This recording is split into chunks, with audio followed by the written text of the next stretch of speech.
Hi there, hi, this is Anne. So I hope everybody's having a beautiful day. In like less than 2 weeks, 10 days, we're going to be in Edinburgh performing at the festival, which is really exciting. The hashtag is into the unknown, and it's kind of that, even when you've already done it.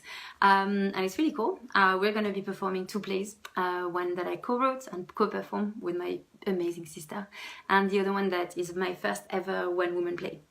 And that play is like almost getting ready. It's like, yes, it's quite late in the process, but it's almost there. And I'm doing all of the final rehearsals now, and it's very beautiful. And it's exactly what I wanted it to be. It's very intense. Hey, it's very passionate, and it's actually much nicer than what I expected it to be. So I'm actually like happily surprised. It's a very, very cool thing. And the reason why I'm surprised is because I did not write this play the way I usually write, or the way I have been taught to write. So my first 3 plays I wrote one way. This one I wrote a completely different way, and it kind of created 2 very different processes. And I thought that I would share them with you, because because my friends are all creative, so maybe you're like my magician friends, or my music friends, or my theater friends, or my writing play friends. Maybe you can use the processes and see if it helps. Or maybe even like entrepreneurs, when you have to write your own little like stories about yourself and stuff like that. Hey. So basically, when you learn how to write, the first thing that everybody tells you to do is to learn the structure.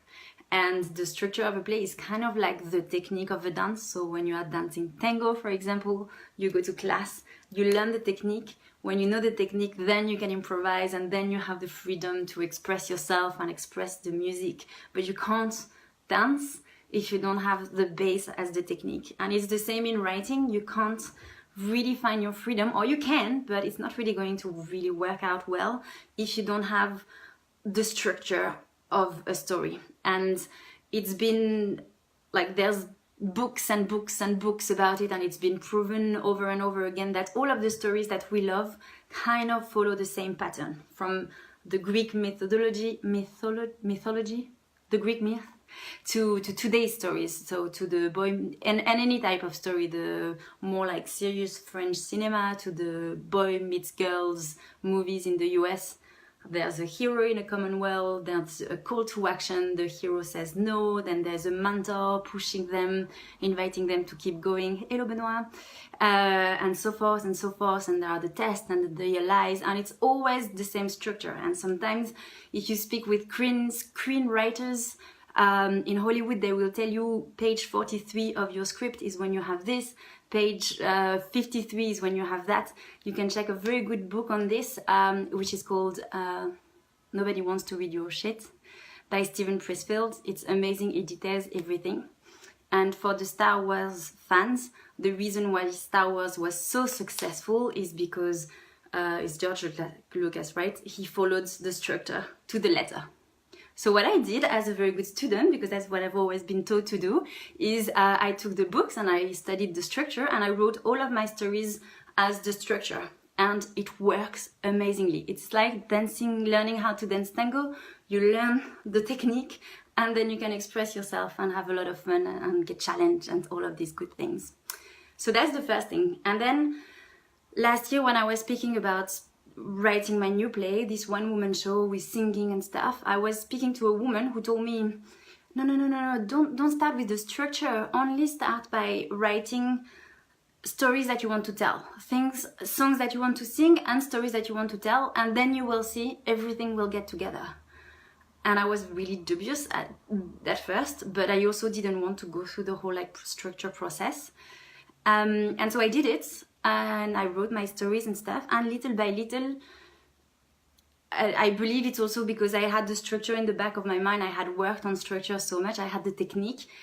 Just having the little ingredients that I really, really loved created a play that I really, really, really like performing, because it's really based on stuff that I love. So if you're ever writing a play, or a story, you have 2 ways.